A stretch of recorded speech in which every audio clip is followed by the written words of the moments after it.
할렐루야. 예, 옆에 있는 분 축복하도록 하겠습니다.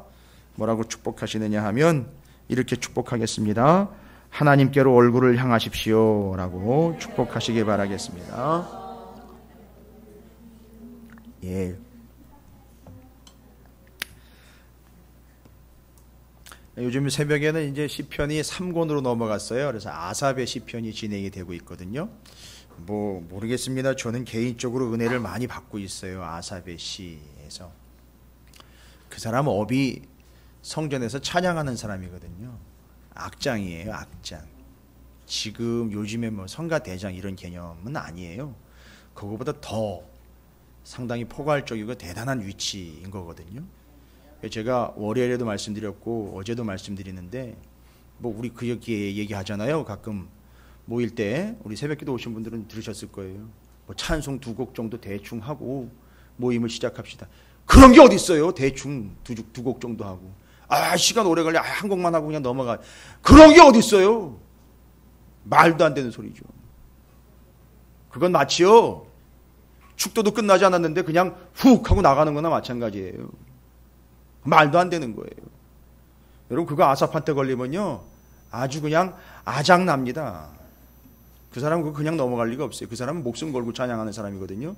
근데 잘 보세요. 성경에 다 나와 있어요. 그 아삽의 후손이요 70년 아니에요. 500년 이상 600년까지 그 후손이요 아버지 아삽이 했던 그 직분을 500년 이상 600년 가고 난 다음에도 그 후손이 그대로 그걸 물려받았어요. 여러분 무서운 얘기죠? 오늘 우리의 믿음을 우리의 몇십 대 후손이 그대로 물려받는다는 거 상상해 보셨어요? 예, 그거 그대로 물려받아요. 그렇게 되기를 주님으로 축복합니다. 예, 그게 바로 아삽이에요. 그래서 아삽의 시편 제3권 요즘에 묵상하고 있습니다. 그러니까 우리가 지금 하나님의 말씀 붙잡고 또 하나님 찬양하고 예배하는 자리가 얼마나 소중한 자리인지 그거 우리가 알아요. 또 우리의 자녀들이 또 배우잖아요. 보고 배우고요. 이럴 땐 이렇게 해야 되는구나. 찬양은 이렇게 해야 되는구나. 예배는 이렇게 드려야 되는 거구나. 말씀은 이렇게 받아야 되는 거구나. 우리 자녀들이 보고 배우거든요.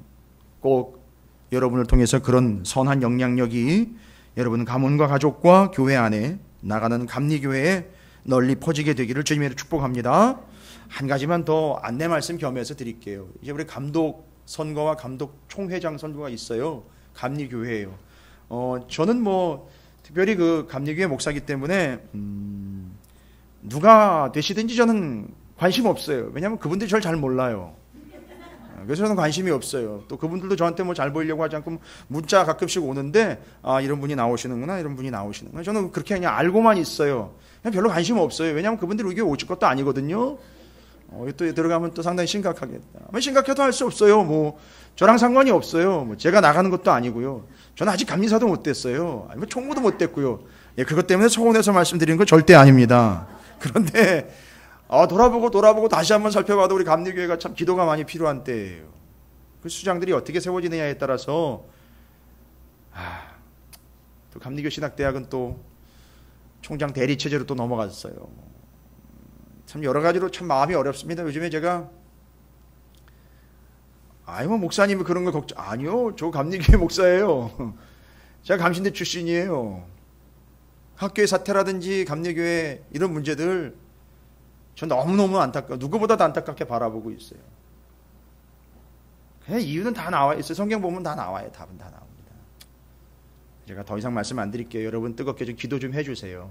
감리교회가 건강하고 온전하게 세워지고 또 감리교회는 세계 신학교가 있어요. 그런데 우리 감리교 신학대학 서울에 있는 감리교 신학대학 신학교가 건강하게 좀 세워질 수 있도록 생각날 때마다 좀 의도적으로라도 좀 기도를 부탁을 드립니다. 이제 상당히 좀 어려움 가운데 있습니다. 돈이 없어서 어려운 게 아니라 하나님의 뜻에서 참 벗어나 어긋나가는 것 같아 너무 어렵고 마음이 힘들어요. 자, 오늘도 우리가 그 말씀들을 좀 은혜스럽게 나누면서 하나님의 말씀은 뭐라고 말씀하시는지에 대한 좀 분명한 답을 좀 얻었으면 좋겠습니다. 아울러 여러분께 다시 한번 부탁드리는 것은 지난 수요일 날 말씀 상당히 중요한 말씀이었었어요. 원래는 그 저녁 시간 때 짧은 시간을 통해서 말씀드릴 내용은 아니었는데 상당히 2-3시간 이상씩 여러분 특강이라는 건 이게 말씀 가지고 특강이라는 건 별로 없어요. 그런 거는 그냥 말씀으로 받으시면 되는데 특별하게 좀 신경 써서 들으시라고 특별한 강의다 이렇게 얘기를 한 것 같아요. 그런데 수요일 날 전해드린 말씀은요, 상당히 심도 있고 깊은 내용입니다. 그러니까 두로의 왕과 시돈에 대한 심판의 내용이었잖아요. 기억나시죠? 에덴 동산과 타락한 심판의 이야기가 같이 연결이 되어 있기 때문에 이거 성경 전체를 압축을 해놓은 거예요. 성경 전체, 그러니까 구약 성경 전체의 내용들을, 특별히 모세오경과 관련된 내용들을 누구에게 비춰가지고 설명을 했느냐 하면 두로라는 나라와 두로의 왕에게 비춘 거예요. 그래서 두로라는 나라는 영원히 뭐를 회복하지 못하던 거죠? 잃어버린 성막, 성전, 교회가 실체가 뭐라 그랬죠? 하나님과 관계인, 하나님과 함께 거하는 에덴 동산. 그래서 창세기에 보면 여호와 하나님이 에덴 동산을 이렇게 거느렸다라는 표현 나오잖아요. 거느렸어요. 근데 혼자 거느렸을까요? 하나님이 뭐 너무 센치해가지고 혼자 이렇게 고독을 즐기시면, 아니요, 같이 걸으셨거든요. 같이 아담과 같이 걸으셨어요. 아담, 이게 뭔지 알겠어? 이거 내가 만든 건데 어때? 잘 만들었어? 기가 막힌데요, 하나님.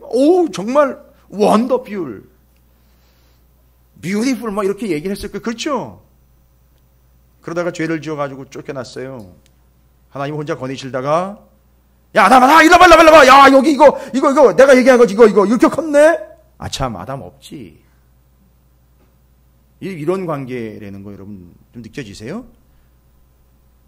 그런 에덴 동산을 회복하고 싶은 거예요. 그래서 그 관계를 회복하고 싶은 마음을 담아낸 게 뭐라고요? 성막, 성전, 교회예요. 여러분, 우리 성도들 간의 관계도 중요해요. 저하고 여러분 성도들 간의, 목회자와 성도들 간의 관계도 중요합니다. 그러나 더 중요한 건 뭐냐면요, 아니요, 성경에는 오히려 우리 관계를 이야기하지 않고 있고 하나님과 우리 관계를 이야기하고 있어요.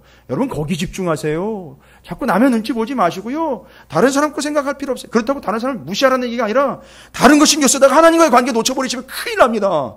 그 교회 있으나 마나요. 그건 있으나 마나한 교회입니다. 성막 그렇게 해서 지은 이유가 아니에요. 교회, 성전 본질은 다 그거예요. 하나님과의 관계가 회복되는 거예요. 그래서 마지막에 새 예루살렘 성이 내려오는 거예요.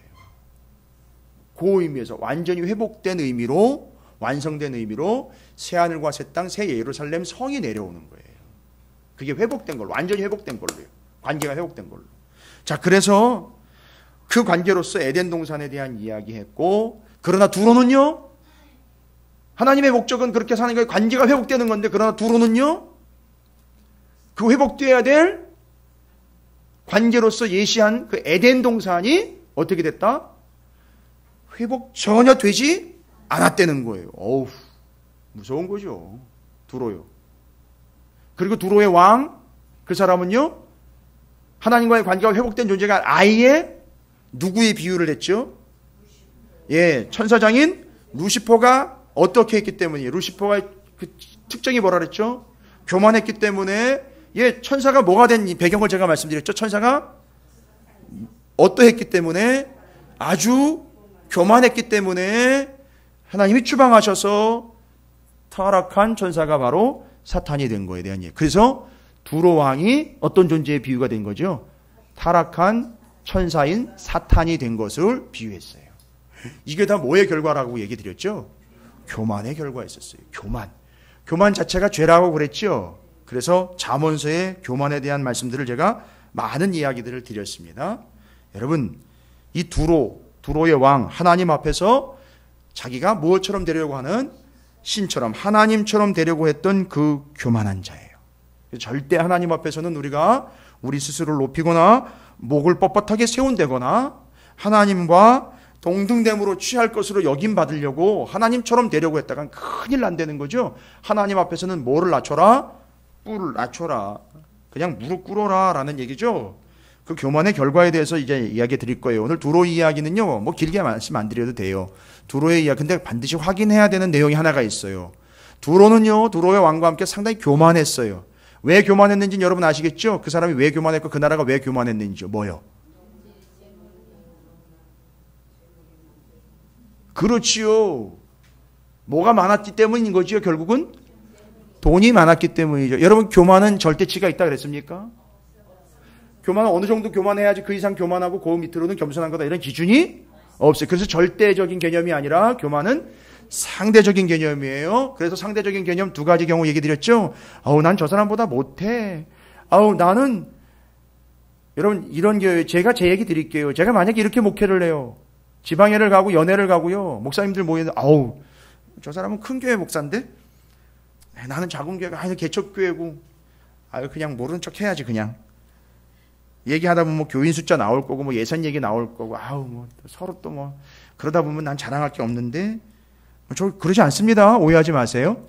예, 근데 바로 이런 식의 상대적인 거예요. 그렇죠? 그래서 나는 저 사람보다 못해. 부자보단 덜 가지고 있어. 나는 또 뭐가 좀 부족해. 나는 또 뭐가 없어. 이런 식으로 비교했을 때 그 사람보다 못한 걸 가지고 자꾸 의기소침해 한다거나 하는 건요. 이게 왜 교만이라 그랬죠? 하나님의 창조를 부정하는 거예요. 하나님의 섭리를 부정하는 거예요. 그건 하나님이 그 사람이 다른 사람과 비교해서 주눅들라고 얘기한 게 아니라 그 사람은 나름대로 그 창조의 목적이 있기 때문에 그 위치에서 그 자리에 있는 거거든요. 근데 그걸 부인하는 거예요. 그래서 그게 교만한 거예요. 그 다음에 한 가지는요, 상대했을 때 상대적으로 자기가 뭐하다라는 것 때문이죠. 조금 더 여유 있다. 그러니까 조심하셔야 되는 걸 얘기 드린 거죠. 여러분을 책망한 게 아니라 조심하셔야 되는 것 조금 더 있어요. 그렇죠? 다른 사람보다 조금 더 있는 거 있어요. 그렇잖아요. 예, 조금 더 있는 거 뭐 있겠어요? 예? 그렇게 숨기신다고 숨겨지지가 않아요. 나중에 다 들통나요. 조금 더 있다고 조금 이렇게 약간 좀 이렇게 이거 올라가는 거 있잖아요. 조금 그래도 왜? 예.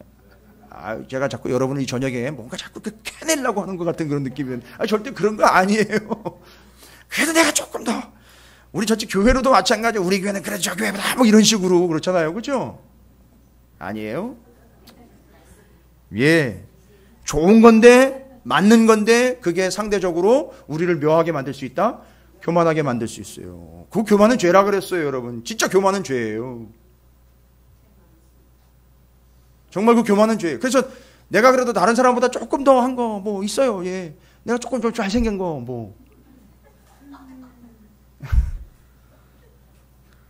저 그거 하나 뜯어먹고 살고 있어요, 요새. 그 다음에 유치합니다. 정말 유치해요. 그죠? 들어보면. 다른 사람보다 조금 큰 차, 큰 집, 월세, 전세 사는 사람들은 뭐가 되는 거예요, 그러면. 저 은행 잔고에 조금 그래도 내가 이런 거예요. 별거 아닌 것 같아. 잘생겨. 내가 그래도 여기서 뭔가 일이 생겨가지고 터져서 내가 은퇴를 해야 된다거나 일이 터지면 그래도 내가 조금 이런 거 있으니까 걱정 없어. 내지는 이런 개념들도 나중에 잘 뜯어보십시오. 여러분, 만약에 그게 사고로 없어지는 게 아니라 하나님이 가져가신다면 어떻게 할 거예요? 하나님 어떻게 그럴 수가 있냐? 내가, 허락도 안 받고, 내가 그밖에 드렸잖아요. 뭐가 더 부족해가 또 가져가는 거예요. 좀 부족했어요? 얘기를 하시지. 그럼 좀 더 드릴 테니까. 11조 내가 10만 더 올려드릴게. 왜 이렇게 강제적으로 얘기를 하십니까? 그죠? 주일날 찾아오시라 했잖아요. 주일날. 왜 평일날까지 나를 찾아와가지고 뭘 기도를 안 하냐고 그러고 자꾸. 왜 예배하라 그러고. 왜 나보고 기도하라 그러고. 하나님 예배하라. 왜 평일날 찾아와가지고 자꾸 나를 귀찮게 해요. 주일날 오세요. 주일날. 주일날 얘기하자고. 우리가 그런 신앙생활하고 있는 거 아니에요? 조금 여유 있으면 그게 우리를 교만하게 만들어요. 그러면 그 교만은요, 아까도 권사님 얘기했지만 패망의 선봉이고요. 그건 죄라고 분명히 얘기를 했어요. 제가 왜 이 이야기를 드리느냐 하면 메시지를 반복해서 다시 리바이벌 하는 게 아닙니다. 다시 재탕하는 게 아니에요. 분명히 오늘 29장에요. 두로 이야기가 나와 있어요. 결과로 나와 있어요. 결과로. 그 교만한 나라 두로와 그 교만했던 그 왕, 내가 그래도 쟤들보다는 더 많아. 내가 그래도 쟤들보다는 잘 나가. 내가 그래도 쟤들보다 능력이 있어. 어디서 감히 내 앞에서 그런 얘기를 해? 나는 힘이 있어. 나는 돈이 있어. 나는 권력이 있고 내 주변에 지금 나한테 무릎 꿇는 애들이 한둘이 아니야. 까불지 마. 그러니까 감리교회 선거가 이렇게 안 됐으면 좋겠다는 거예요.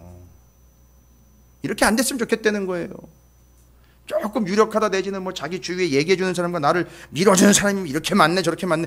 그런 거 좀 하지 말라는 거예요. 그 교만인 거예요. 안 되는 거예요. 그런 사람 되면 안 돼요. 그래서 기도해 주시라는 얘기예요. 근데 그 두로의 왕은요, 결론적으로 여러분 잘 보십시오. 그 교만의 결과예요. 느부갓네살 왕이요, 바벨론 왕이 겨우겨우 어떻게 두로를 쳐들어갔어요. 여러분, 두로가 어떤 상황이었는지 제가 말씀드렸죠. 예전에 지도 한번 보여드린다는데 제가 여전히 못 보여드리고 있는데 언젠가는 보여드릴게요. 에스겔서 끝나기 전에는 제가 보여드릴게요. 근데 그 갈멜산 쪽 있고 해안 쪽으로, 신약시대 때 가이사라 빌립보가 있는 바로 그 해안 쪽으로, 가이사라가 있는 해안 쪽에 지중해가 있거든요. 왼쪽이에요. 그러니까 그 갈릴리 호수 왼쪽에 해안 쪽, 저쪽 바닷가 쪽으로 보면 그 해안 쪽으로 쭉 내려오다 보면 두로 시돈이 있어요. 근데 이 두로라는 나라는 해안선에서 약 1km 정도 바닷가로 나가 있어요. 마치 떨어진 섬처럼 그렇게 돼 있어요. 그걸 점령하느라고 바벨론의 군대가요, 어마어마한 세월을 무지막지하게 고생을 했어요. 상당히 오랜 시간 그거 점령하느라고요. 거기다가 방파제 싸가지고 길 내느라고요. 여러분 생각해 보세요. 바다를 막아서 거기다 길을 내야 돼요. 그러니까 뭐 한 거냐 하면 얘들이요, 바벨론 군대들이요, 새만금 간척 사업하고 쳐들어간 거예요. 이해가 되십니까? 그러니까 그걸 해야 되니까 옛날에는 장비가 있었던 것도 아니고 온 몸으로 해야 되니까 그게 그렇게 소상하게 기록이 되어 있어요. 여러분, 몇 장이에요? 29장 18절이에요.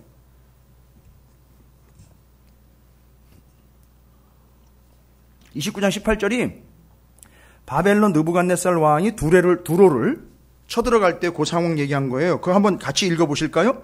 인자야, 바벨론의 느부갓네살 왕이 그의 군대로 두로를 치게 할 때에 여러분, 이게 지금 바벨론 왕을 상당히 뭐 위로하는 것처럼 이렇게 하나님이 적어놨어요. 그게 너무, 여러분, 이 얘기인 거예요. 하나님이, 야, 내가 봐도 느부갓네살 왕이 입에서 단내가 너무 고생을 했어. 어떻게 그 나라 하나 치려고 그런 고생을 했는지 모르죠. 너무 안쓰러워. 하나님 그렇게 얘기하다. 너무 안쓰럽게 너무너무 고생을 너무 많이 했어. 누구 쳐들어가는데요? 두로를요. 느부갓네살 왕이 바벨론 군대가 두로 쳐들어가는데 그렇게 고생했다는 거예요. 그래, 잘 보세요. 뒤에는 더 리얼하게 표현을 하고 있어요. 모든 머리털이 무질어졌고, 뭐 얘기예요? 모든 머리털이 다 빠져가지고요, 산발되고 머리 정리 안 되고 난리가 난 거예요. 그리고요, 어떻게 됐대요? 또 모든 어깨가 벗어졌으다. 이거 뭐 야한 거 얘기하는 거 아니에요. 이게 허물이 다 벗겨진 거 얘기하는 거. 이게 옷이 다 헤어져가지고 살이 다 드러나가지고 이게 허물이 다 벗겨진 거 얘기. 이건 태양에 살이 탄 정도가 얘기를 한 게 아니라고요. 다 벗겨지고 머리카락도 다 어그러지고 다 벗겨진 거예요. 자, 이걸요, 제가 이거 읽으면서요, 저 군 시절이 생각났어요. 자꾸 군대 얘기를 하면 안 되는데, 군 시절 얘기할 때 저쪽에 제가 군 시절 때 그 근무하던 지역의 그 안쪽에 화천댐이라는 데를 이제 건설을 하는 걸 공병대가 같이 했어요.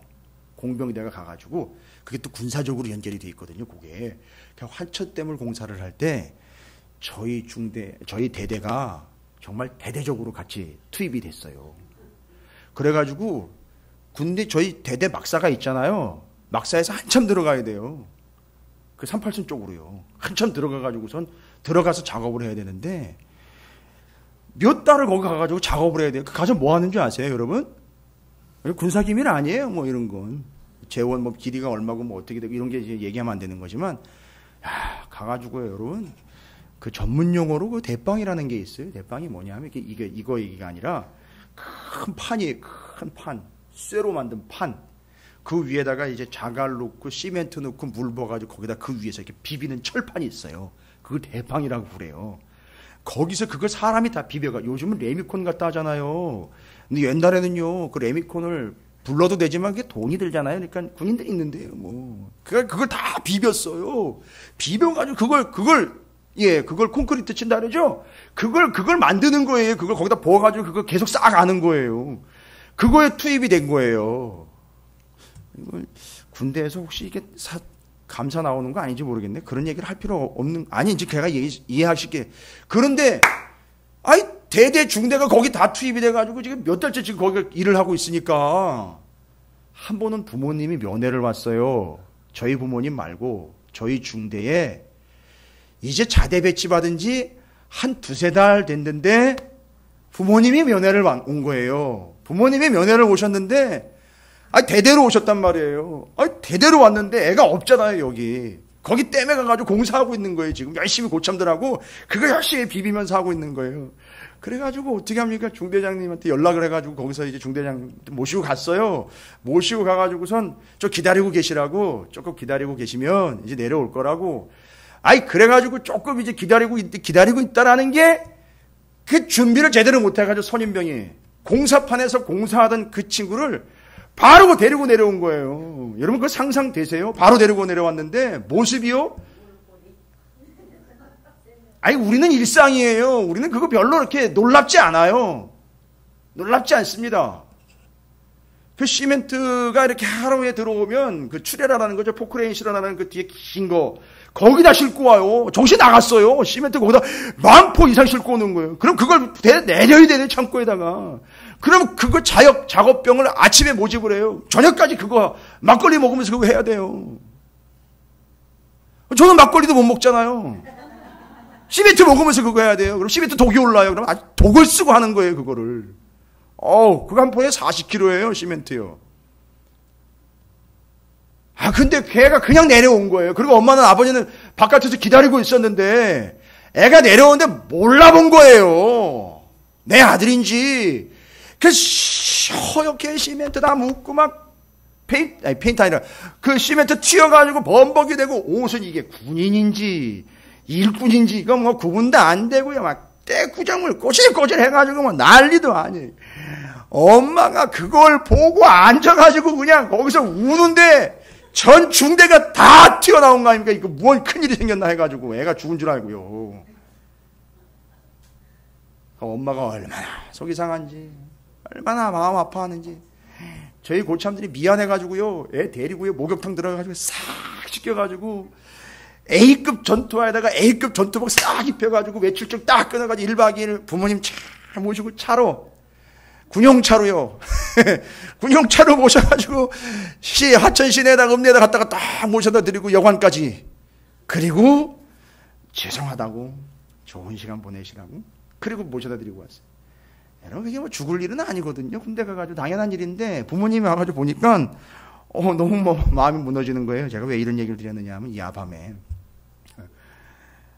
여러분 이게 지금 그 모습이에요. 이게 지금 블레셋 군대가 그거 지금 방파제 세우느라고 그랬던 거예요. 머리는 막 엉망이고 막 이거 다 벗겨졌어요. 그래서 겨우겨우 그거 간척 사업해가지고 그거 뚫러가지고 길 내가지고 쳐들어갔어요. 두로로. 잘 보세요. 들어갔는데요. 이거 되게 허무한 구절이에요. 이거 되게 해학적인 구절이고요. 잘 보세요. 뭐라고 나와 있습니까? 어깨가 벗어졌으나 그와 군대가 그 수고한 대가를. 하나님도 인정해요. 바벨론 군대 너무 수고했다 야. 니네 너무 수고했어. 진짜 수고 많았어. 너무 고생했다 야. 아유, 나를 위해 한 것도 아닌데 내가 봐도 니네가 그거 남의 나라 잡아먹겠다고 쫓아갔는데 너무 수고했다 야. 내가 봐도 너무너무 고생스러워. 아우, 정말 이스라엘보다 더 수고했다 야 니들. 이랬는데 아니 그럼 수고를 했으면 여러분 나라가 이제 나라를 정복해가지고 함락을 시키면 그동안에 고생했던 거를요, 회포를 풀어버려요. 이건 암묵적인 거예요. 회포를 어떻게 풀어요? 여자들 겁탈하고요. 거기 있는 거 먹을 거 싹 뺏어 먹고요. 다 죽이고 이래요. 아니, 그런데 두로를 탁 들어가 봤는데, 아무것도 없는 거예요. 그렇게, 정말, 어느 동네 그 전문 용어죠. 정말 새가 빠지게 들어갔는데 해가지고 아무것도 없는 거예요. 아니 두로라는 나라가 잘 먹고 잘 살고 부자인 나라로 알고 왔는데 들어가 보니까 아무것도 없는 거예요. 어떻게 된 걸까요 이거 도대체. 버티는 동안 썼고요. 그동안에 부자라는 부자는 다 자기가 가지고 다 튄 거예요. 다 튀고 남은 건 아무것도 없는 거예요. 두로에.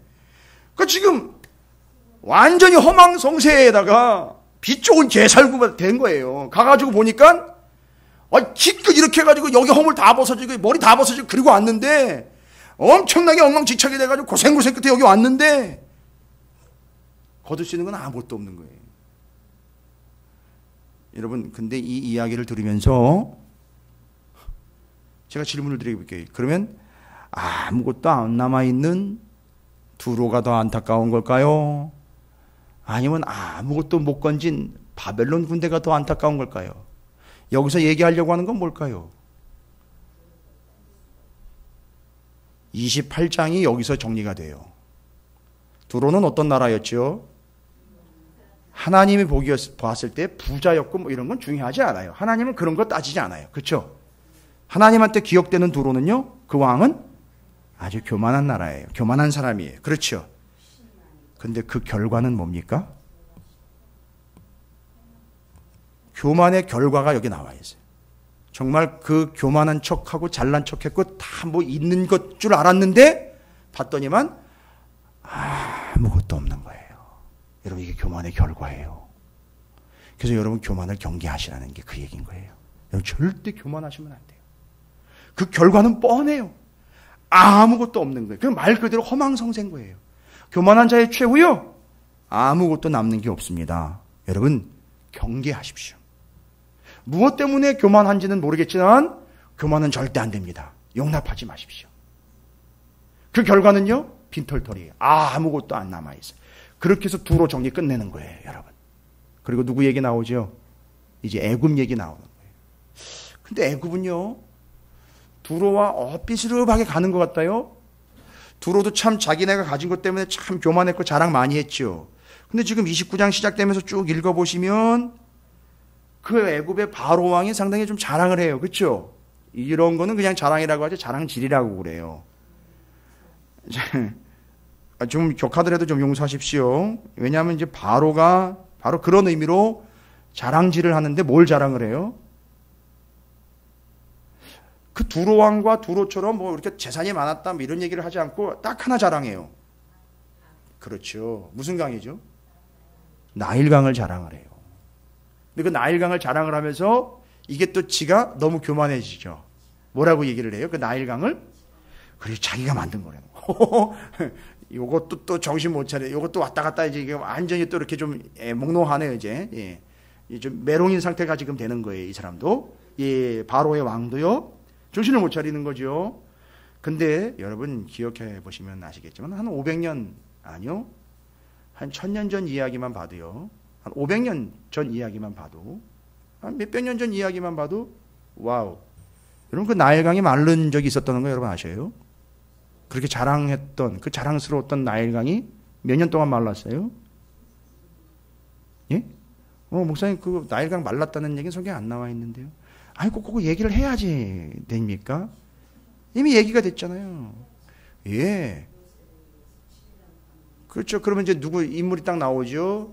요셉이요. 요셉이 먼저 들어갔고 그 다음에 누구와 누구지 들어가죠. 그 때문에 야곱과 그의 가족 70명 들어가요. 그리고 거기서 몇 년이죠?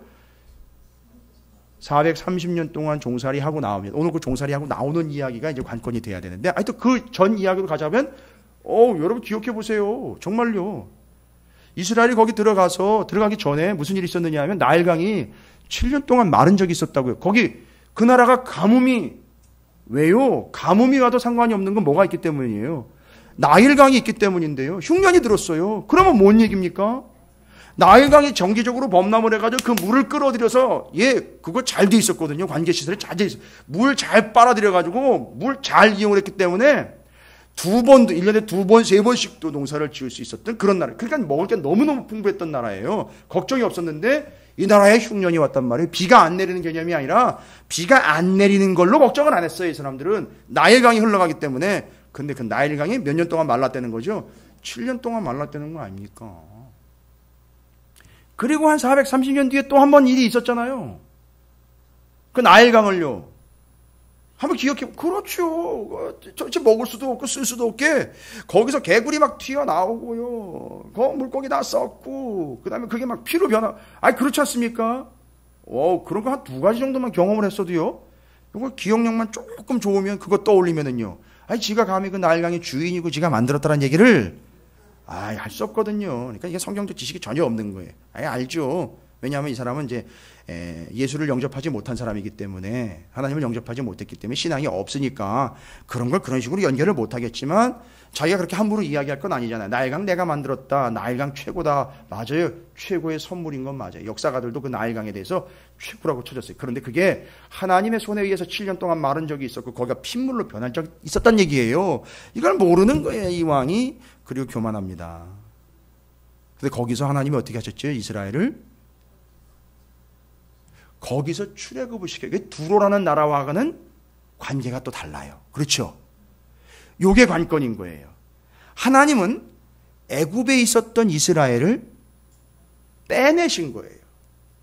그럼 이제 여기서 좀 성경적으로 이제 들어갈게요. 오늘 중요한 얘기예요. 바로 여기서부터. 그럼 지금까지 한 얘기는 뭐예요, 목사님?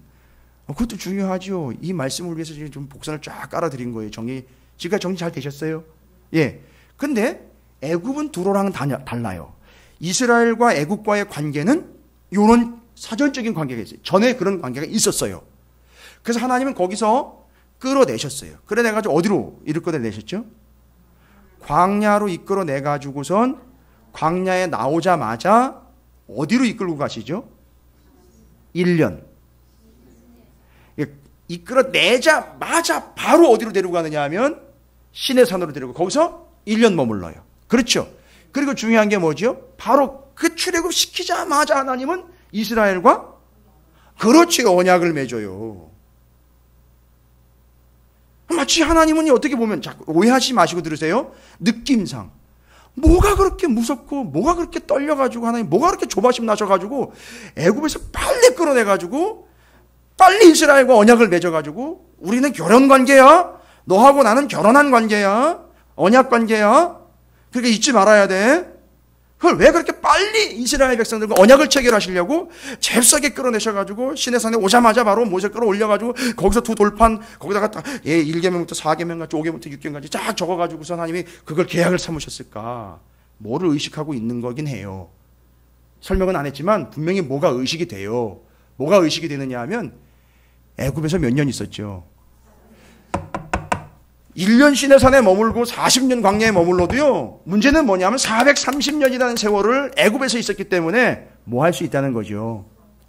그렇지요. 자꾸 엉뚱한 생각할 수 있는 거예요. 이게 애굽인 거예요. 그러니까 애굽을 빨리 끌어내서 하나님은 그 애굽으로부터 이들을 구원해낸 게 바로 오늘날 우리가 마치 세상으로부터 구원을 해서 자꾸 세상으로 다시 돌아가려고 하는 우리를 계속 언약 관계를 갱신을 해서 아니야 돌아가면 안 돼. 너하고 나는 언약 관계 결혼 관계야. 자꾸 돌아가면 안 된다고 나랑 관계를 유지를 해야 돼. 이렇게 얘기하시는 것처럼 이스라엘도 동일한 역사가 있어요.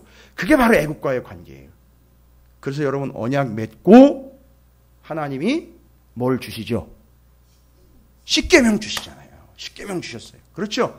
그럼 제가 예전에 질문 한번 드린 거예요. 구원, 출애굽 전에 십계명 주신 겁니까? 출애굽하고 십계명 주신 겁니까? 예. 근데 하나님 만약 이랬어요. 자, 1계명부터 10계명까지 내가 줄게. 지금부터 딱 1년 동안, 아니 1년 반 정도, 한 6개월 정도 내가 기회를 줄 테니까 10계명 1부터 10까지 다 지켜야 돼. 반드시 지켜야 돼. 그리고 이거 지키는 걸 보고 내가 결정을 할 테니까 반드시 이걸 지켜야 된다. 내가 볼게 하고 주었어요. 10계명을 먼저. 어떻게 됐을까요? 예? 어떻게 됐을까요? 아직도 있겠죠, 거기. 아직도 거기 있겠죠. 그런데 뭐를 먼저 하시고요? 구원을 우리는 뭐라고 그랬어요? 구원. 출애굽이라. 그러니까 신약 성경에 구원이라고 표현이 되어 있고 물론 구약에도 구원이라고 표현되어 있지만 그 신약 성경에 하나님이 하나님의 백성들 예수 그리스도의 피로 구원한 사건과 구약 성경에는요 뭐와 출애굽한 것과는 같은 의미라고 보시면 돼요. 같은 내용이라고 보시면 돼요. 그러니까 구원을 먼저 하신 거지요. 그리고 십계명 준 거는요. 네가 십계명 지켜야 구원받는다. 요걸 율법주의라 그러는 거예요. 요걸 율법적인 신앙이라고 그러는 거고 요걸 율법주의라고 그러는 거예요. 단순히 십계명만 보고 율법주의라고 얘기하면 그거 큰 오산입니다. 그건 성경을 모르고 얘기하는 거예요. 근데 이 사람들은 구원받고 난 다음에 하나님 뭘 주셨죠? 십계명. 그럼 이건 뭐가 되는 거죠? 구원받기 위하여 지키는 게 아니라 구원받은 자로서의 합당한 삶의 모습이 되는 말이에요. 이걸 야고보서를 이렇게 보셔야 돼요. 이해가 되십니까? 예, 그거예요. 그러니까 하나님은요 그들을 구원하셔서 십계명을 주셔서 이렇게 살아야 돼라고 주신 거예요. 정리되셨죠? 예. 자, 그리고 그 십계명을 이제 우리가 좀 살펴봐야 돼요. 십계명. 그래야 오늘 말씀이 애굽이 왜 그렇게 논의의 대상이 되고 있는지, 하나님 왜 애굽을 특별히 지금 특별 관리를 하고 계시는지 우리는 알 수 있어요. 중요한 얘기입니다. 여러분 그 십계명 하면은요, 오늘 뭐 십계명 다 볼 거 아니에요. 밤새입니다 뭐 다 그러면 내일 새벽 5시까지 하셔야 돼요. 십계명은 다 하다 보면. 근데 1계명만 볼 거예요. 왜냐하면 1계명이 중요하기 때문에. 1계명이 관계가 있고요. 오늘 말씀과 애국과 1계명, 십계명 1계명, 하나의 언약과 1계명, 이게 출애굽하고 관계가 있기 때문에 1계명만 볼 거예요. 근데 십계명이라는 거에 대해서 좀 먼저 좀 아셔야 되는 게 있어요. 십계명. 여러분 십계명이라는 건요, 유대인의 십계명과 개신교의 십계명과 천주교의 십계명이 달라요. 이제 하셨어요? 처음 들으셔요? 뭐 여러분을 탓하는 건 아니에요. 하여튼 뭐 가르쳐드리지 않았으니까요. 제가 또 저를 탓해야 되겠죠. 또 우리 교회를 탓해야 되겠죠. 제대로 가르쳐주지 않았으니까요. 이런 거 가르쳐주려고 하는 데도 없어요. 요즘 오늘 얘기 뉴스를 들어보니까 대기업에서 그 휴대폰 하나 실수로 지금 아주 곤욕을 치르고 있던데 보니까 0.0024%인가의 불량률 때문에 지금 리콜을 결정한 것 같은데 비용이 장난이 아니던데요. 1조 원이 넘는다고 그러는 것 같아요. 오우. 그죠?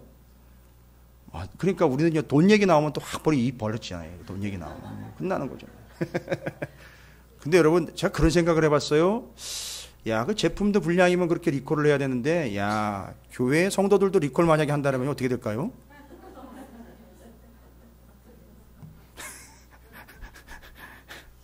아니, 뭐, 답이 안 나와요. 리콜 해야 되면요. 답이 안 나와요.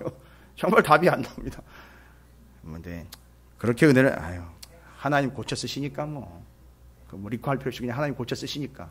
그렇게 믿으면 되겠죠? 자, 하여튼, 그 십계명에 대해서 제가 다시 한번 좀 설명을 드릴게요. 전체적인 설명을 하나만 드릴게요. 뭐냐면 십계명이라는 말은요, 우리가 개신교에서는 십계명 이래가지고 오늘날 성경에서는 그 십계명이라고 번역을 해놨는데 원래는요, 히브리어 원에는 하세렛 하드바림이라는 얘기예요. 하세렛 하드바림. 여러분 이거 뭐 외우실 필요 없어요. 그냥 하세렛 하드바림 그렇게 있다. 근데 원래는 히브리어로 하세렛 하드바림이라고 표현을 했는데. 여러분 이게 원래 히브리어 그대로 직역을 하면은요 10개의 말, 10마디의 말이라는 얘기예요. 근데 누가 한 말이냐면 하나님이 하신 말이에요. 하나님이 하신 10개의 말이란 뜻이에요. 그래서 제가 십계명에 대해서 왜 유대교와 개신교와 천주교가 다르냐를 얘기를 드리는 거예요. 좀 기본적으로 좀 알고 계셔요. 여러분 책망하는 게 아닙니다. 좀 알고 계시면 모르는 사람들 똑바로 알려주세요. 그것도 똑바로 알려주면은요, 겸손하게, 그런 거구나 이래야 되는데, 그런 것만 할 필요가 있어. 이따위로 또 나와요. 정말 답이 안 나와요, 진짜로. 그거 그만인 거예요, 그런 게. 물론 구원과 직결되는 건 아니지만 조금 위험스러워요. 잘못 알고 있으면서 그게 정답인 것처럼 죽을 때까지 갔다가 하나님이 정답을 탁 뒤밀었는데 자기가 가지고 있는 답이랑 틀려요. 땡 탈락. 이거 끝나는 거 아닙니까? 좀 제대로 알아야 되잖아요. 그러니까 하세댓 하드바림이라는 히브리어를 우리는 개신교에서는 십계명이라고 풀어냈어요. 그런데 원래 유대인의 히브리어 원어로는 10마디 말이라고 번역을 해야 돼요. 그래서 유대인의 십계명은 여러분 십계명이 어디 나와 있습니까? 출애굽기하고 신명기에 나와 있어요. 특강 때 여러분 여름에 우리 수련회 때 제가 특강하고 기억나십니까? 출애굽기에 십계명과 신명기의 십계명, 안식과 관련해서 설명할 때 제가 설명드린 거예요. 여러분 출애굽기 20장 한번 가보세요. 중요한 거니까 요건 좀 살펴보시고 가셔야 돼요. 출애굽기 20장. 여러분 어차피 내일 새벽기도 없잖아요. 목사님 그렇게 무서운 얘기 하지 마세요. 뭘 얼마나 길게 하시려고. 그게 아니고요. 중요한 거기 때문에 여러분 아시는 김에 기왕에 제대로 아시라고. 출애굽기 20장에 보면 112쪽이죠. 구약성경. 하나님이 이 모든 말씀으로 말씀하여 이르시되 나는 너를 애굽 땅 종되었던 집에 인도하여 낸 내 하나님 여호와라. 잘 보세요. 지금 어디서 인도해냈다는 걸 자꾸 얘기하시죠? 애굽에서 인도해내서 너희들과 지금 이 십계명으로 언약을 맺고 있다. 그렇죠? 그래서 인도하여 낸 내 하나님 여호와라. 해서 하나님이 이 모든 말씀으로 말씀하여 이르시되라고 할 때에 십계명을요 바로 유대인들이 10마디의 말들로 번역. 바로 여기서 십계명 20장 1절이 서론적인 얘기가 되고 유대인들의 십계명은 개신교의 십계명은 어디예요? 우리 교회가 지금 이야기하고 있는 십계명은 제1계명이 뭐죠?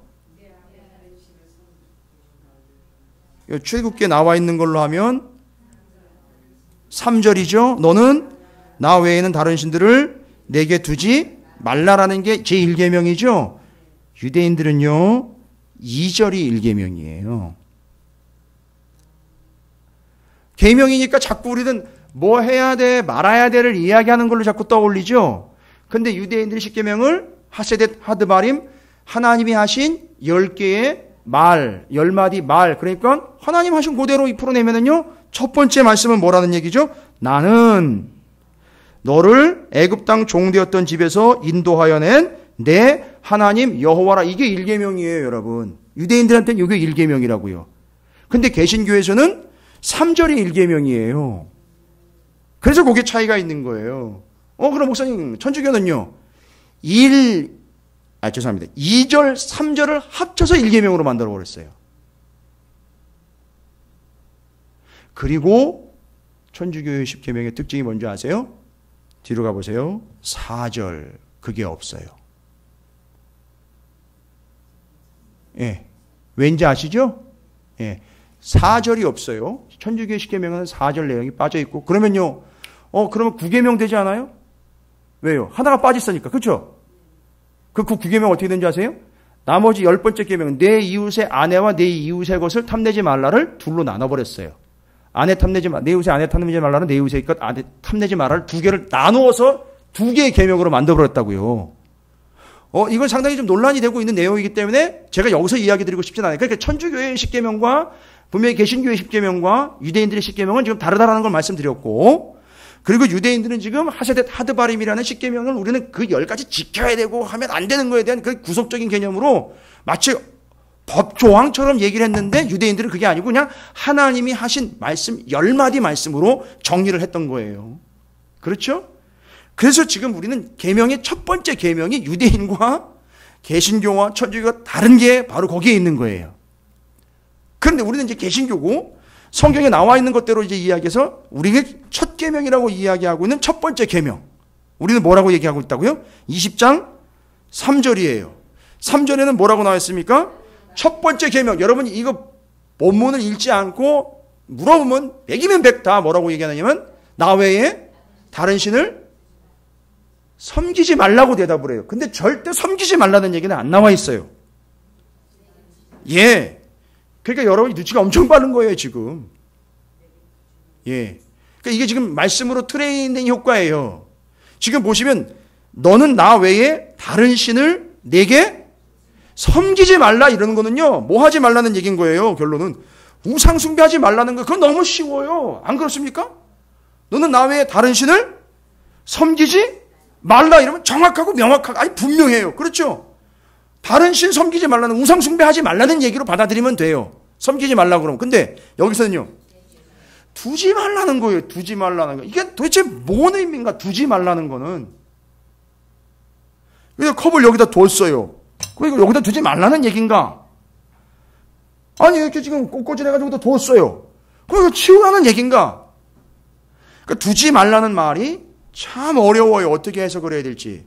답은 어디 있습니까? 그 앞에 있어요. 너는 나 외에는, 나 외에는이라는 얘기. 나 외에는이라는 게 중요해요. 또 한글로 보면 또 어려워요, 해석하기가. 여러분 용서하시고 들으세요. 오늘은 본문의 본질과 원래 의미를 이해하시기 위해서 제가 히브리어를 좀 말씀을 계속 드리고 있어요. 그렇죠? 근데 그래서 하세댓 하드바림이라는 하나님이 말씀하신 10개의 말, 이게 원래 유대인들이 가지고 있는 거고, 왜 그걸 얘기 드렸냐면 유대인이 가지고 있는 10계명과 우리가 가지고 있는 10계명이 다르다는 걸 얘기하기 위해서 첫 번째, 우리는 3절부터 첫 계명인데 유대인들은 2절부터 첫 계명이에요. 천주교는요 2, 3절이 첫 계명이 돼버렸어요. 그리고 4절이 없고 10계명을 둘로 나누어서 10번째 계명을 둘로 나눠서 2개를 따로 만들었기 때문에 10계명이 된 거예요. 잠깐 차이를 말씀드리면서 첫 번째, 우리가 지금 알고 있는 첫 번째 계명은 너는 나 외에 다른 신을 섬기지 말라고 이해했던 것, 그게 아니고 원래 본문은 나 외에 다른 신을 두지 말라 얘기한 거예요. 두지 말라는 얘기가 도대체 무슨 얘기냐? 그 답은 나 외에는이라는 거기에 답이 있어요. 나 외에는 히브리어로 다시 한번 말씀드릴게요. 알파나이라는 단어인데, 원래는 알파나이라는 단어인데 이게 어디서부터 왔느냐면, 들어보셨어요? 여러분 제가 말씀드렸어요. 파님이라는 단어 들어보셨습니까? 제가 몇 번 얘기 드렸는데요. 저만 얘기했나 봐요. 파님이라는 단어로부터 왔어요. 알파나이라는 거. 여기 지금 나 외에는 이 히브리어는 알파나이예요. 근데 그게 어디로부터 왔느냐 하면 파님이라는 단어로부터 했어요. 여러분 파님이라는 단어가 뭔지 아세요? 여러분 민수기 할 때 제가 했어요. 숫자 셀 때 어떻게 한다 그랬어요? 숫자 셀 때 하나님이 얼굴을 딱 마주쳐서 구원받은 자 너 하나 이렇게. 그러니까 바로 그 의미예요. 뭔 얘기냐 하면 파님, 나 외에는 이라는 알파나이라는 단어가 어디부터 왔느냐 하면 알파나이라는 단어를 어떻게 해석했다고요?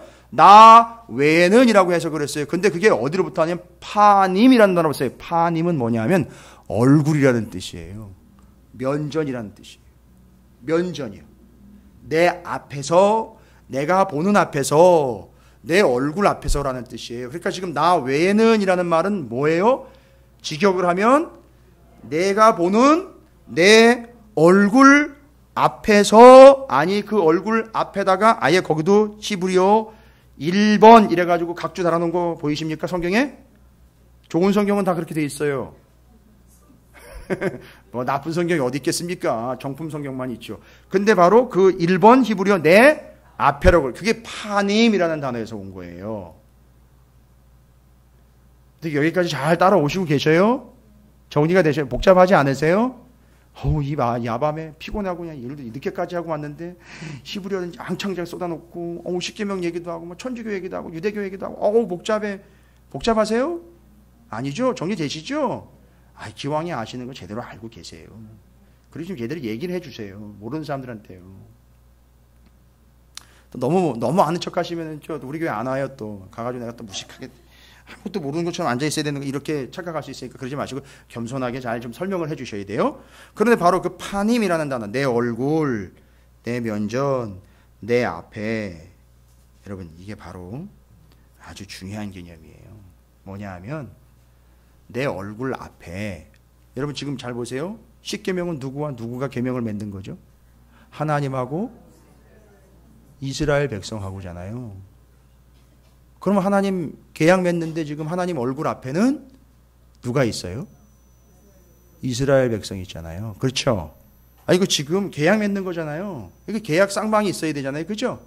계약의 쌍방. 그래서 이거는 정설은 아니에요. 정설은 아니고, 그래서 하나님하고 백성이 서로 쌍방의 계약을 맺는 것 때문에 그 모세가 가지고 온 두 돌판에 대한 질문이 두 가지 의견으로 나뉘어 있는데, 뭐 유력한 건 아닌데, 그럼 그걸 어떻게 기록을 했을까? 십계명을 한 판에다가 똑같이 1계명부터 10계명까지 다 짚고, 또 한 판에다가 1계명부터 10계명까지 적고, 한 판은 하나님이 가지고 계시고 한 판은 모세가 가지고 있었다, 뭐 이런 얘기도 하고 있어요. 심지어 그 정도로 관계에 있어서 하나님과 이스라엘 백성들이 그렇게 계약을 맺었다라는 걸 이해하기 위해서 그렇게 얘기를 합니다.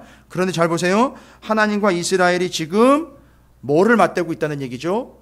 얼굴을 맞대고 있고, 얼굴을 맞댄 상태에서 이스라엘과 하나님은 뭘 맺고 있는 거죠?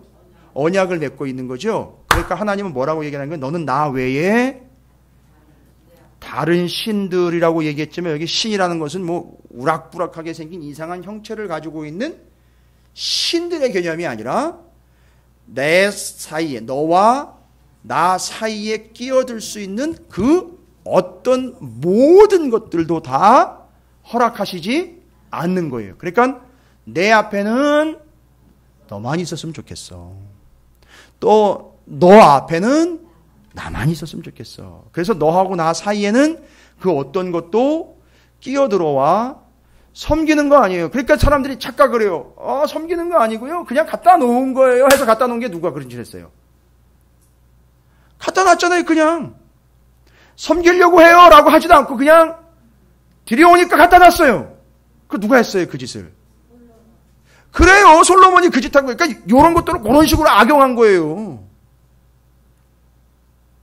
그래서 갖다 놨습니다. 그래서 하나님은 뭐라고 얘기하느냐면 그거 아니고 출애굽 이후예요. 이 출애굽 이후라는 게 아주 민감한 거예요. 왜요?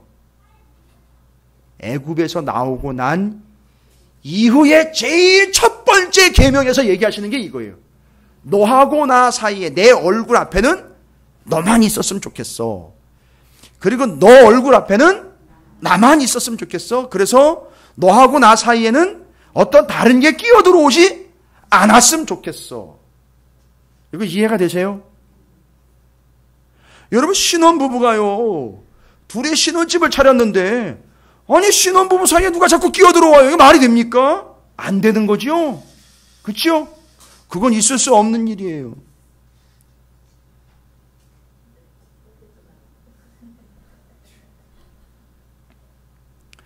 여러분, 껌을 파는 껌파리가 제일 많이 팔 수 있는 방법이 뭔지 아세요?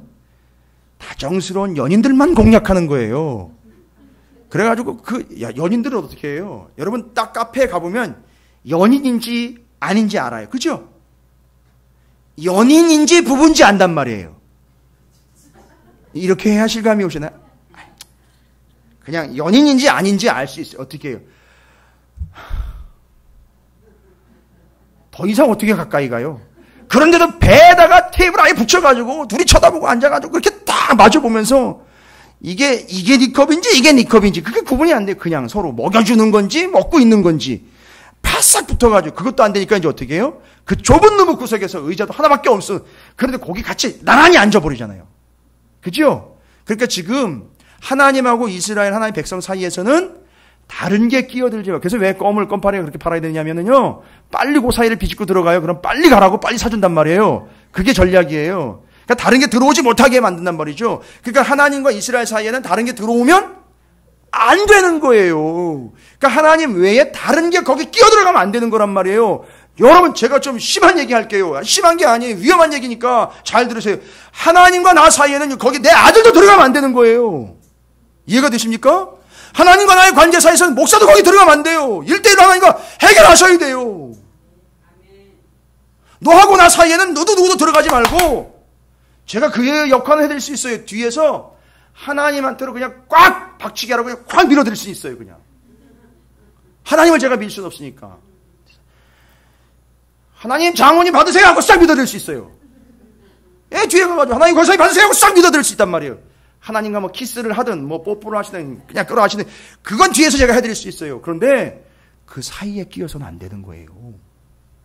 그 사이에는 어떤 것도 끼어 들어가면 안 돼요. 그러니까 하나님이 보실 때에 뭔가 가려져가지고 내가 안 보이면 안 돼요. 나도 하나님 사이에서 뭔가 끼어 들어가지고 하나님 보는데 뭔가 방해가 돼서는 안 되는 거예요. 제가 다시 한번 말씀드릴게요. 여러분, 직장이요, 우리 사업이요, 내 건강도요, 그 사이에 끼어들으면 안 되는 거예요. 좀 이렇게 강력하게 말씀을 드릴게요. 그 어떤 것도 사이에 끼어들으면 안 돼요. 이해가 되십니까? 자, 이제 이것 때문에 하나님이 아주 급하게 애굽에서 끌어내셨고 계약을 맺으시고 언약을 맺으시는데 제일 첫 번째 조약으로 뭐를 얘기한다? 너하고 나 사이에 얼굴과 얼굴을 맞대 어떤 것도 좀 끼어들지 않았으면 좋겠다. 아니, 들으면 안 돼. 끼어들면 안 돼. 누구를 의식하는 거예요? 애굽을 의식하는 거예요. 왜요? 아시잖아요. 40년 동안 계속 끼어드는 거예요. 애굽이 끼어드는 게 아니에요. 누가 자꾸 끼워놓은 거예요? 여기 나와 있죠. 다른 신들을 내게 두지 말라 했는데 자꾸 하나님과 이스라엘 사이에 다른 걸 자꾸 누가 갖다 놨잖아요. 누가요? 뭘 어떻게 갖다 놨어요? 기억나십니까? 하나님과 이미 이스라엘은 관계를 맺고 계약을 맺었는데 그 사이에다가 자꾸 뭘 갖다 놨어요. 누가요? 이스라엘이 갖다 놨다고 뭐 갖다 놨습니까? 금송아지 갖다 놨잖아요. 그지요? 그리고 또 뭘 갖다 놨어요? 가다 보니까 뭐도 없고 왜 굳이 이렇게 뒤로 나와가지고 생고생을 시키고 막 이러다 보니까 하나님과 이스라엘 백성 사이에 지금 뭘 갖다 놓은 거예요? 이 사람들이 했다가 아니라 뭐 했죠? 계속 그러니까 불평을 하나님과 나 사이에다 갖다 놓은 거예요. 그러니까 이걸 이렇게 이해를 하시라고요. 핑계를 갖다 놔요. 자꾸 사이에다가 이유를 자꾸 갖다 놓습니다. 여러분, 그거는 하나님이 우리에게 말씀하신 바가 아니에요.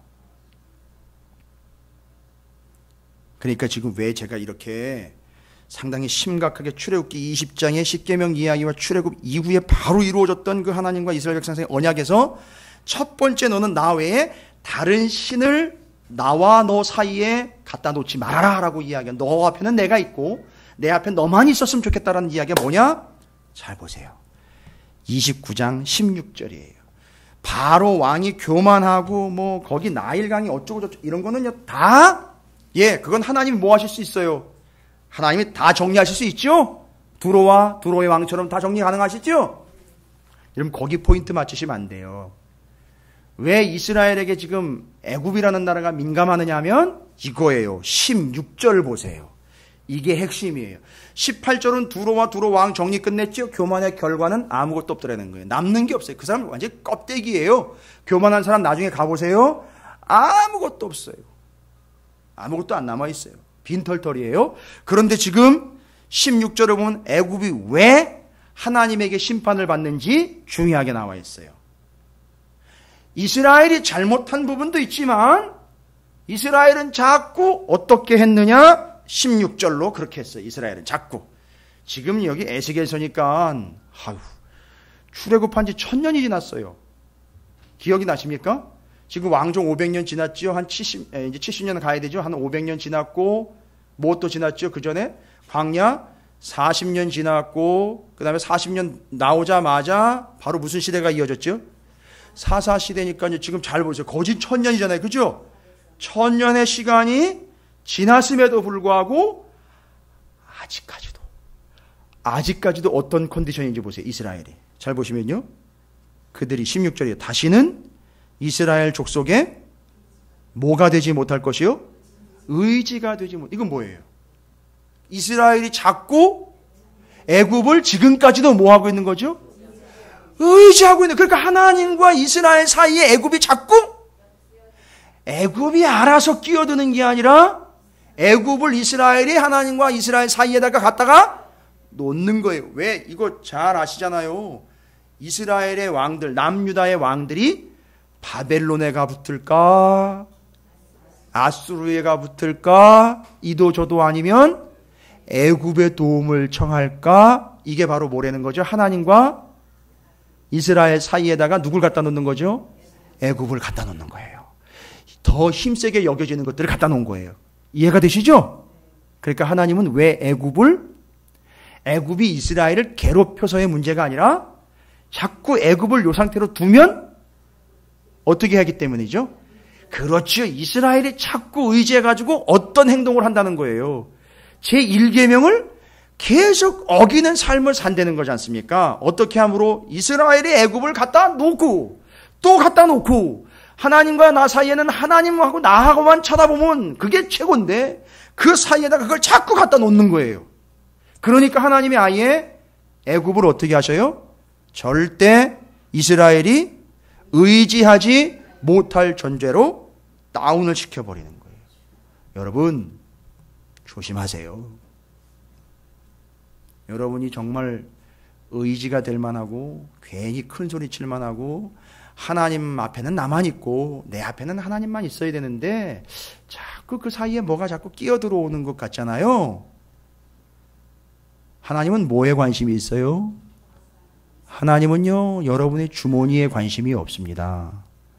여러분이 얼마나 잘 사는지 그것도 관심 없어요. 여러분에게 자식이 몇 명이 있는지 구체적으로 좀 서운하게 들으실 수 있지만 그런 거에 관심이 있는 게 아니고 바로 여러분 자신에게 관심이 있어요. 그 본인에게 관심이 있으시다고요. 근데 그 사이에 뭐가 지금 끼어들어오잖아요. 하나님은 하나님과 여러분 자신과의 관계가 중요하시기 때문에요. 그 사이에 끼어들어온 것을 어떻게 하셔요?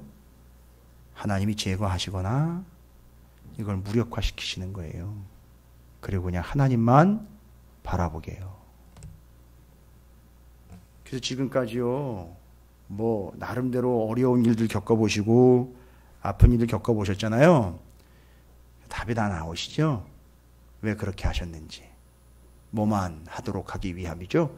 하나님 앞에 그냥 나만, 그냥 벌거벗은 채로라도 그냥 나만, 다 털어먹었더라도 그냥 나만, 건강이 너무너무 안 좋더라도 그냥 나만 하나님 앞에 온전히 서도록 하기 위한 하나님의 뜻이었다. 그런데 그 하나님과 이스라엘 사이에 자꾸 뭐가 놓여요? 애굽이 놓이니까 하나님이 오늘 16절에 그들을 하나님 무력화시키시는 거예요. 그리고 이스라엘과 하나님과의 관계는 온전히 회복되도록 하기 위한 뜻이 깊이 배어 있다라는 거예요. 여러분 오늘 우리가 이 밤에요, 다른 거 기도 제목 안 삼을 거예요. 첫 번째는 하나님 절대 교만하지 않고 하나님 앞에 그냥 뿔 내리겠습니다. 낮추겠습니다. 무릎 꿇겠습니다.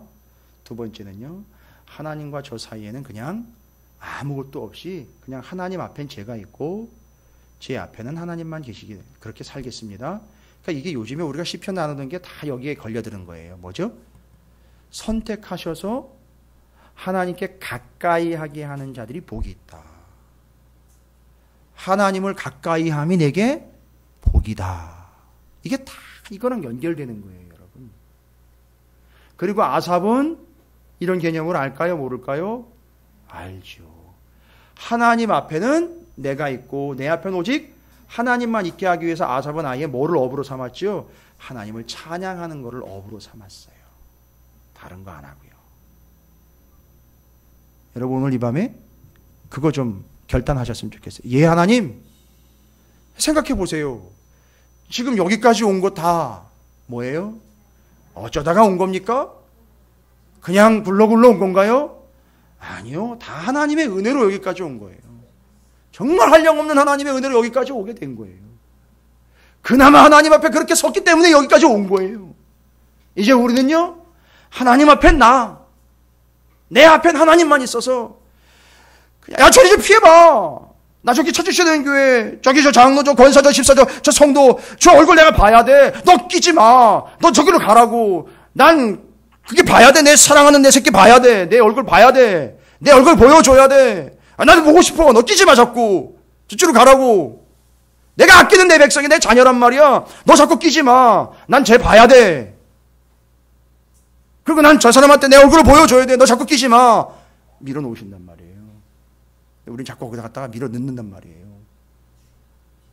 여러분 이 밤에 좀 그거 결단하시면 좋겠어요. 하나님과 나 사이에 아무것도 없고요.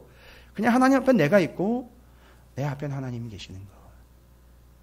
그냥 하나님 여러분 보고 싶어 하시는 거예요. 그냥 하나님이 여러분과 함께 하고 싶으신 거예요. 제가 요 간증만 한번 하고 말씀 마치고 기도할게요. 제가 저 이문동에 있는 서울 외대 지원을 한번 하셨어요. 고3 때. 물론 보기 좋게 떨어졌습니다만 거기 지원을 하고 시험을 보는데 지금도 잊지 못하는 기억이에요. 제가 강원도 원주, 제 고향을 촌이라고 이야기하면 저희 고향 그 동무들과 함께 동양 백성들이 원성을 높일 것 같아서 촌이라고는 얘기는 안 할게요. 그냥 강원도 원주 출신인데 거기서 서울로 학교를 쓴다는 것 자체는 참 대단한 일이에요. 지자랑이니까 그렇게 들으세요. 근데 그 외대 옛날에 그 공사하기 전에 한참 옛날에 아주 낡은 건물 있을 때예요. 외국어관이니까 들어가자마자 왼쪽으로 건물이 하나 있더라고요. 너무 추워요. 호창이에요. 제가 창가에 앉았는데 창가에 앉아서 소지품 뒤로 다 빼고 소지품 이제 부정행위 할 수 있으니까 다 빼고 그냥 펜하고 그 수험표만 들고 시험지를 받으려고 이렇게 앉아 있는데 제가 창밖으로 이렇게 봤는데 창밖에 저희 아버님이 와 계시더라고요. 시험 보는데 주중에 저희 아버님 바쁘셔가지고 제가 못 봤거든요. 그리고 시험 보는 날 뭐 제가 시험 보러 올라간다 이렇게 인사도 못 드리고 아버님 바쁘셔가지고 공무원이신데 뭐 여기저기 막 다니시는 출장에 다니시는 그런 직책이라 제가 못 뵀어요. 근데 시험 보는데 오셨더라고요. 시험 보는 창밖으로 저희 아버님이 보였어요. 뭐하러 오셨어요 거기? 뭐하러 와가지고 아유 추운데 더군다나 또 시험 보는데 부담되게 거기 와가지고 참 마음 여러 가지로 어렵고 무겁게 저희 아버님 일찍 오신 거예요. 그러니까 뭐 하려고요? 제가 거기 들어가 있는 거 알아요. 어떻게 해서 한번 좀 볼 수 있을까? 하지만 들어가 있으니까 내가 그냥 그 바깥에서 응원이라도 해줄까? 이것 때문에 오셨던 거예요. 제가 그걸 봤어요. 근데 여러분 그거 뭐라고 얘기할 거예요? 탓하실 거예요? 아니요. 그게 아버지 마음이에요. 그렇게 보고 싶은 거예요. 그렇게 대면하고 싶은 거예요. 그렇게 챙기고 싶은 거예요. 그렇게 아버지가 되고 싶은 거예요. 아버지 노릇을 하려고 하시는 게 아니라 그냥 난 네 애비야 이거예요. 그거 너에게 나는 이런 의미야 이런 거예요. 저는 그거 그때 찡하게 그냥 받았어요. 너무너무 감사하고 지금도 그때 생각하면 마음이 찡해요. 아 그게 부모님, 아 이게 하나님 마음이겠구나. 그냥 보고 싶은 거예요. 그냥 바라보고 싶은 거예요. 그냥 지켜주고 싶은 거지요. 그냥 옆에서 살펴주고 싶은 거예요. 아니 도와줄 수 있는 게 없는 거지만 육신의 아버지는. 그래 하나님은요? 아니요. 그냥 너 앞에 내가 있고 내 앞에 네가 있었으면 좋겠다. 아무것도 이 사이에 끼어들지 않았으면 좋겠다. 이 밤에 그런 밤이 됐으면 좋겠어요. 우리 앞으로의 신앙이 그런 신앙이 됐으면 좋겠습니다. 하나님과 내 사이에 그 어떤 것도 좀 끼어들지 않고요. 그냥 하나님 앞에 내가 있고 내 앞에 그냥 하나님만 있어. 하나님 외에 다른 것들을 갖다가 사이에다가 끼워놓지 않는 온전한 신앙이 됐으면 좋겠다. 할렐루야. 오늘 이 밤에 이 두 가지 가지고 기도하고요. 또 여러분이요. 사랑하는 이들을 위해서 여러분의 개인적인 기도 제목을 위해서 함께 좀 뜨겁게 기도했으면 좋겠어요. 그래서 하나님의 애굽을 그렇게 정리를 하시는 거예요. 애굽이 자체로 미워서가 아니라 내 백성 이스라엘과 내 앞에 아무것도 끼어들지 않게 해야 되니까 애굽을 정리하시고 싶은 거예요. 그러니까 이거 잘 이해하시면 여러분 이 밤에 여러분께서 하나님과 내 사이를 가로막고 있는 그 어떤 것도 하나님 아래이면 하나님 제거해 주시겠죠. 왜냐하면 그 관계를 하나님 원하시니까요. 이걸 아시고 기도하시면 그것이 어떤 것이든지 간에 하나님과의 관계를 방해하는 모든 것들 하나님께서 제거해 주시고 하나님 앞엔 내가 내 앞엔 하나님만 있는 그런 복되고 온전한 삶이 되시고 신앙이 되시기를 주님의 축복합니다.